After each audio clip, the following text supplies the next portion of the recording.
이제 간장 약으로서 약국에서 사용 중인 그런 성분들을 좀 성분별로 분류를 해보겠습니다.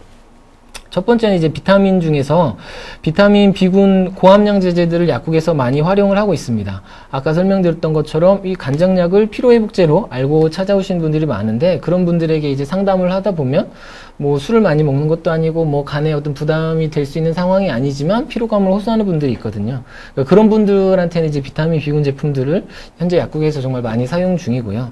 비타민 B군 제품 중에 리포프로틱 페터라는 항지방간 인자로서 콜린이 포함되어 있는 제제들이 있는데, 이 콜린이 포함되어 있는 제제들은 뭐 인지질 부족으로 올 수 있는 지방간들을 좀 개선하는 데 도움이 될 수 있다고 볼 수가 있겠고요. 그 다음에 항산화제로서 실제 간장약으로 약국에서 가장 많이 활용하고 있다라고 할 수 있는 실리마린 제제가 있습니다. 실리마린은 뭐 카르두스 마리아누스에서 추출한 성분인데요. 경험적으로 이 실리마린 제제들을 사용했을 시에 그 유즙량이 느는 어떤 그런 부분들이 있어서 예전부터 서구권에서는 얘를 밀크시슬이라고 부르기도 했죠. 근데 실제 이 유즙 분비를 촉진해주는 작용에 대해서는 많은 연구가 돼 있지는 않고요. 가장 최근의 연구라고 보면 2008년에 그나마 잘 설계된 임상을 통해서 이 유즙 분비 효과가 있는지 검증한 임상 연구가 있는데요. 하루 용량으로 420ml 정도의 실리마린을 투여를 해서 한 2달 동안 수의부한테 투여를 한 거죠. 그래서 나머지는 이제 대조 약물을 투여한 그룹하고 유즙의 양이 얼마나 늘었는지를 비교한 임상 자료가 있는데요. 실리마린 420ml 복용한 제제에서는 한 86% 정도 유즙이 증가를 했고 2달 동안, 그다음에 대조군 그룹에서는 한 32% 정도. 그러니까 비율로 보면 2배가 넘게 유즙의 양이 증가한, 그러니까 경험적으로 밀크시슬이라고 부를 만한 어떤 그런 효과가 있었다라고 이제 임상 연구가 되어 있는 게 있는데, 아직까지는 수유부들한테 대한 어떤 충분한 안전성이 검증되어 있지 않아서 그런 용도로 약국에서 저희가 사용하기에는 좀 제한적인 부분은 있습니다. 그리고 세 번째로 이제 아미노산 제제들이 있는데요. 요 아르기닌 제제를 약국에서 엄청 많이 사용 중이죠. 그 앰플, 20ml 앰플에 포함되어 있는, 그래서 우리가 피로회복제로 첨가를 해주기도 하고, 뭐 술 먹은 다음날 술 깨는 약으로 이렇게 주기도 하는 그런 앰플이 있고요. 그 다음에 분지 아미노산 제제들도 있습니다. 이 BCA 제제는 외국에서는 거의 건기식으로 허가되어 있는데, 우리나라에서 BCAA 어떤 전문 제제는 말 그대로 전문약으로 분류가 되어 있어서 약국에서 BCA 제제를 사용을 할 수는 없겠고요. 그래서 약국에서 이 BCA가 많이 포함되어 있는 그 맥주 효모를, 물론 이제 맥주 효모에는 다른 성분들도 많이 포함이 되어 있지만, 맥주 효모를 이제 아미노산, 그 브랜치드 체인 아미노시드를 공급하는 목적으로 사용하고 계시는 약사님들도 많이 계십니다. 그리고 이제 아미노산 제제 중에 오늘 그 소개해드릴 가네진이라는 약에 포함되어 있는 그 주 성분인 카르니틴에 대해서, 이제 카르니틴은 사실 아미노산은 아니고요. 그 라이신과 메티오닌으로부터 합성되는 아미노산 이제 유도체라고 할 수 있는데, 그래서 그냥 아미노산제로 제가 분류를 해봤는데, 이 카르니틴에 대해서는 뒤에 가서 더 자세히 설명을 해드리도록 하겠습니다. 그 다음에 이제 담즙 분비를 촉진해주는 그 UDCA 성분, 그 다음에 다이하이드록시 다이부틸 에테르 성분, 요 성분들도 많이 사용 중이죠. 그리고 마지막으로는 간장 농축물, 그리고 항독성 간장 X라고 부르는 간의 어떤 추출물들로 사용하고 있는 간장약들도 있습니다. 이 제품군은 예전에는 많이 유통이 됐었는데요. 제품들도 여럿 있었고. 근데 지금은, 대부분이 이제 생산이 중단이 돼 있고요. 가장 유명한 제품인 구주제약의 헤파툼 같은 경우도 지금 간헐적으로 생산을 하고 있는데, 이 회사에서 확보하고 있는 현재 원료가 다 소진이 되면 더 이상 생산할 계획이 없다고 하더라고요. 그래서 아마 항독성 간장 X는 조만간 약국에서 간장약으로서 사라질 그런 성분으로 볼 수가 있습니다. 그래서 이런 성분들 제외하고 실제 약국에서 가장 많이 사용하고 있는 그 성분인 실리마린, 그다음에 아르기닌, 그다음에 UDCA, 이 세 가지 성분에 대해서 이 세 가지 성분이 실제 간장약으로서 얼마나 임상적 근거가 있는지 를 한번 정리해보는 시간을 가지도록 하겠고요. 그 다음에 마지막으로는 가네진에 대해서, 카르니틴 성분에 대해서 정리를 해보겠습니다. 졸리시진 않나요? 처음 이제 실리마린 성분 보겠는데요. 실리마린은 아까 말씀드렸던 것처럼 카르두스 마리아누스라는 약초에서 이제 포함되어 있는 그 성분인데 원생약에는 뭐 1.5%에서 많아야 3% 정도가 포함이 돼 있다 이렇게 알려져 있고요. 그래서 얘를 에탄올 추출물의 형태로 추출을 하게 되면 뭐 제재에 따라서는 60에서 한 80% 정도의 그 함량을 보여주고 있습니다. 그 중에서 50에서 한 70% 정도가 이제 실리빈이라는 이런 구조를 가지고 있는, 그러니까 실리빈이 실리마린의 주성분이라고 할 수가 있겠고요. 실리크리스틴은 한 20%, 실리다이닌은 한 10% 정도가 포함이 돼 있다 이렇게 알려져 있습니다. 그리고 실리빈은 이제 A, B 이렇게 두 종류가 있어서 실리비닌이라고 불리우는 문헌들도 있습니다. 그래서 이 구조를 보시면 뭐 식물성의 어떤 바이오플라보노이드의 구조를 가지고 있기 때문에 이 구조적 특징에서 이런 자리에 그 항산화 활성을 보여주는 그런 그 구조적 특징이 있습니다. 그래서 이 빨간 부위, 요 왼쪽 이 20번 탄소에 붙어 있는 이 하이드록시기가 그 항산화 활성 부위가 가장 높은 부위로 알려져 있는데요. 그래서 실리마린의 어떤 효과들은 대부분 이제 항산화 작용, 그래서 뭐 프리라디칼을 제거해 주거나 뭐 리피드 퍼옥시데이션을 억제해 주거나 뭐 이런 효과들이 많이 검증이 돼 있고, 그 외에 이제 밑에 여러 가지 뭐 NF 카파비, 뭐 TNF 알파, 뭐 인터루킨 4, 뭐 여러 가지 사이토카인들이 관련이 돼 있지만 이런 세세한 내용들을 하나하나 설명을 해드리면 지금 접속하신 분들 다 조르실 거예요. 그래서 그런 내용들은 다 빼고요. 간략하게 정리를 해보면 일단 항산화 작용이 주라는 점, 그리고 실리마린을 복용하게 되면 실리마린들이 실제 간세포막에 이렇게 결합을 함으로써 간세포 내로 어떤 그 유독한 물질들이 통과되는 걸 좀 억제를 해주고, 또 세포막에 결합함으로써 다른 유독 물질들이 세포막과 결합을 하는 걸 좀 방해하는, 그래서 세포막을 좀 안정화시켜주는 그런 효과가 있다 이렇게 알려져 있고요. 그다음에 단백질을 합성하는 리보솜의 양을 좀 증가시켜서 손상된 간 조직을 좀 재생해주는 효과도 있다 이렇게 알려져 있고, 그다음에 섬유화 증식으로 인한 간 손상을 예방해주는 항섬유화 작용도 있다 이렇게 알려져 있습니다. 그래서 이 실리마린 제제는 뭐 역사가 깊죠. 연구되어 있는 것들도 많고요. 그래서 효과가 뭐 굉장히 좋게 나온 잘 설계된 임상을 하나 소개를 해드리면, 이 임상은 그 술을 너무 많이 먹어서 간이 안 좋은 분들, 이제 그런 분들 중에 AST나 ALT 같은 간 기능 수치 관련된 이 간 그 대사 효소 수치가 정상 범위보다 높은 분들을 모집해서 임상을 한 건데요. 총 97명 중에 실리마린을 420ml 용량으로 이제 투여를 했고요. 대조군은 이제 50명으로 이제 플라시보 그룹으로 이렇게 나눠서 임상을 한 건데요.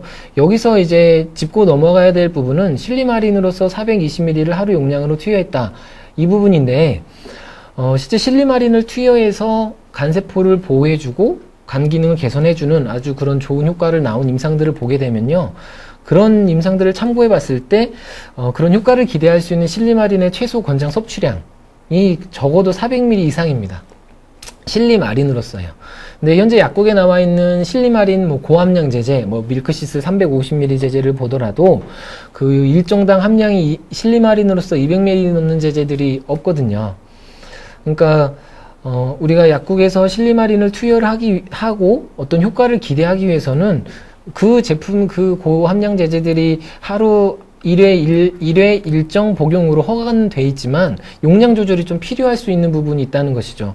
그러니까 예를 들면 비타민C 같은 경우도 하루 권장 섭취량은 90에서 120ml인데 우리가 항산화 목적으로 비타민C를 복용하는 그 용량은 약국에 있는 게 다 1000ml 이상이잖아요. 그러니까 항산화 작용을 나타내기 위해서는 용량이 매우 중요한데, 실리마린은 최소 하루 용량으로 400ml 이상은 투여를 할 수 있게 용량 조절을 해줘야 그 항산화 작용을 통한 간세포 보호 이런 효과를 기대할 수 있다라는 점을 말씀을 드리고요. 이 임상에서는 이제 복용했을 시에 실리마린 투여 그룹에서는 AST나 ALT가 뭐 30%, 40% 각각 감소를 한 반면에 대조군에서는 5.4%, 2.8% 이렇게 증가한, 그래서 실리마린이 매우 효과가 좋게 나온 이런 임상 연구들이 있습니다. 그래서 실리마린의 어떤 그런 유효성 때문에 이제 거의 대부분의 그 제약회사, 메이저 제약회사에서는 이 실리마린 가지고 간장약 제품들이 다 나와 있죠. 그리고 현재 뭐 건강기능식품으로 나와 있는 제품들도 굉장히 많습니다. 무슨 칸으로 끝나는 제품들이 많은데, 일단 약국에서 사용 중인 OTC로 사용 중인 이 실리마린 제제들의 어떤 성분 조합을 보게 되면요. 첫 번째는 그 밀크시슬 100ml로서 비타민 B군과 이렇게 복합되어 있는 제품이 있고요. 두 번째는 밀크시슬 200ml와 이 비타민 B군 좀 다르지만 어쨌든 비타민 B군 복합제. 그 다음에 세 번째로는 밀크시슬 350ml 단일 제제. 이렇게 세 가지가 약국에 현재 유통 중입니다. 방금 말씀드렸던 것처럼 밀크시슬 350ml 제제라 하더라도 지금 현재 실리마린으로서 유효한 성분이 200ml 넘는 제품들이 없다는 점은 방금 말씀드렸고요.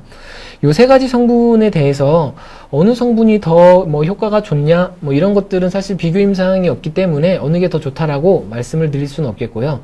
저의 개인적인 경험을 바탕으로 제 경험을 일반화시킬 수는 없지만 이렇게 투여를 했을 시에 효과를 보고 재구매하는, 우리가 약국 용어로 이제 리턴율이라고 하는 제품의 어떤 리턴 비율을 보게 되면, 저 같은 경우는 이 2번 밀크시슬 200ml하고 비타민 B군 복합제가 리턴율이 제일 좋은 것 같아요. 다른 그 여러 가지 성분의 어떤 복합으로 투여하는 경우 말고요. 단품으로 나갔을 때를 비교하는 경우입니다. 단품으로 1번, 2번, 3번 이렇게 나갔을 때 2번 제품을 재구매하는 비율이 높았는데, 왜냐하면 당연히 이제 이번 제제가 용법이 TID로 되어 있기 때문에 밀크시슬 600ml를 복용할 수가 있잖아요. 가장 높게. 그리고 비타민 B군도 적절히 포함되어 있어서 간의 대사에 도움이 될 수도 있겠고, 또 피로 개선의 효과도 조금 있을 수 있겠고. 그래서 이번 제품이 리턴율이 좀 높았는데, 아쉬운 점은 이 2번 제제가 올해 의약품 문헌 재평가에 들어가면서 대부분의 제약회사에서 생산을 더 이상 안 할 계획을 가지고 있습니다. 일부 제약회사에서는 이미 작년부터 생산을 중단을 한 회사들도 있고요. 근데 의약품문헌 재평가에 들어갔는데 생산을 안 할 계획을 가지고 있다라는 의미는 의약품문헌 재평가 해봤자 통과될 어떤 그런 충분한 그 문헌상의 임상적 근거가 없기 때문이겠죠. 근데 실제 실리마린은 아까 봤었던 효과가 좋았던 그런 임상들도 있지만 복용했을 시에 아무런 효과가 없더라라고 되어 있는 임상 연구들도 많습니다. 그래서 현재까지 연구되어 있는 바를 가장 객관적인 방법으로 결론을 이끌어낼 수 있는 어떤 메타 분석이라든지 체계적 고찰을 통한 어떤 그 권위가 가장 높은 코크란 리뷰에 그 밀크시슬 관련된 내용을 참고를 해보면요. 이 자료의 타이틀은 알코올성 간질환, 그 다음에 B형, C형 간염 간질환에 밀크시슬을 사용했을 때 효과에 대해서 정리를 한 자료입니다.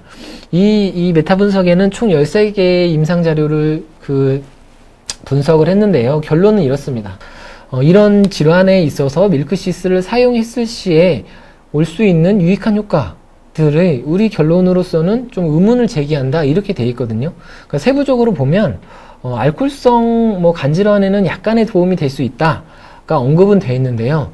우리가 임상 연구 중에 근거 수준이 높다라고 말을 할 수 있는 무작위, 위약대조, 이중맹검급의 잘 설계된 임상만 따로 13개 중에서 그런 연구들을 따로 추려보면 효과가 없다라고 나온다고 세부적으로는 그렇게 분석이 되어 있습니다. 왜 그럴까요?